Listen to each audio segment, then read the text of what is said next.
one way to find out who you really are is, I believe, to take an honest self-inventory of your life. And that just doesn't mean things you've achieved or where you live, but it means what's inside you, what you believe about yourself.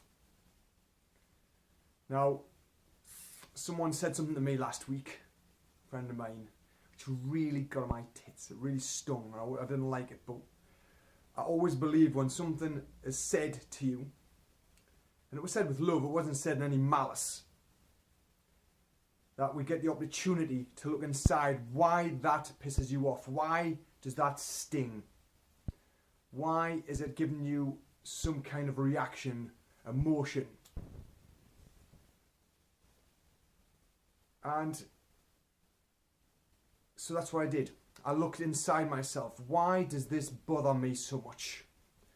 I ran it through my values: truth, courage and happiness. And you know what? I think he was right. And this is what he said. Dean, at the moment, you're behaving like the best right-hand man, the best fucking lieutenant you could ever be. The most loyal person to anybody else. But at the moment, you're not acting like a leader. I thought, you twat. And it really got me back up. And I thought, my first thought was, well, maybe I'm a reluctant leader or something, because I know through the businesses I do, I am in charge of people. But then I started thinking a bit more about it, and I started thinking about myself. And I realised that because of where I put myself a few years ago and how I've been recouping that and finding myself again, you could say, I had not been the leader of me. How many of you guys have been the same? Where you blindly follow what other people say. You might not know, you're unsure of what you're doing, but as soon as you ask for somebody's opinion or somebody's permission, you'll just quite happily go and do it.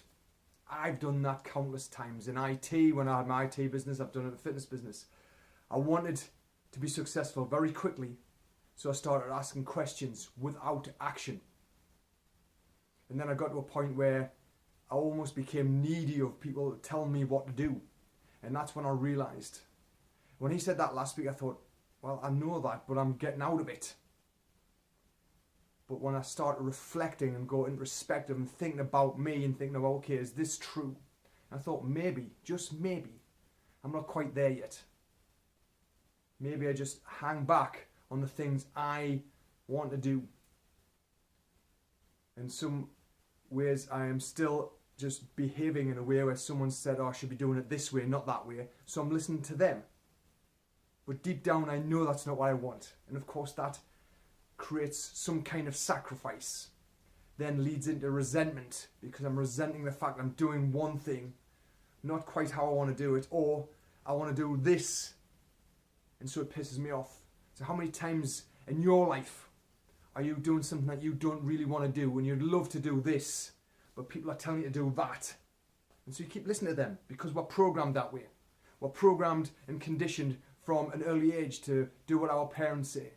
Ask permission. School, ask permission. Employers, ask permission. It almost becomes second nature to us to look to somebody else to say it's okay.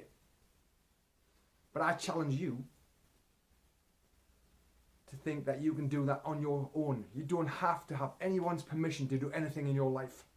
And if you keep asking for permission, you'll never get what you want to do. There'll always be some element of sacrifice. There'll always be some element of resentment because you're not allowing yourself, because you are not the leader in your life. Never mind in business, anything else. Are you the leader in your life? Are you doing everything that you want to do first? Absolutely everything. Every hope, every dream, every desire that you have. Are you following it through? Or are you doing what somebody else says on someone else's recommendation? Now for me, what Mark said last week did ring true. I ran through my values, as I said. That might be true. It's affecting me. Why is it affecting me? And then I realised I'm not leading my own life in every aspect. I might have thought I was, but I'm not.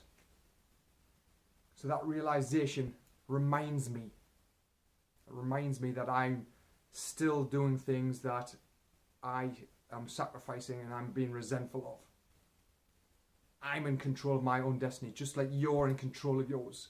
You don't have to wait 1 year, 3 years, 5 years to be successful. You choose that, depending on what you decide you want to achieve. And then being the leader and leading yourself to that point in the time frame that you decide. If that's 1 year, cool. If that's 5 years, cool. If it's 6 months, cool. But be prepared to knuckle down and do the work necessary to get where you want to be, and change your behaviours every day to remind yourself that you're the leader and nobody else. You are the leader in your life. I hope this helps, guys. If you've got any questions, post below. Have a great day. Thanks for watching, and I'll see you tomorrow. Cheers, guys.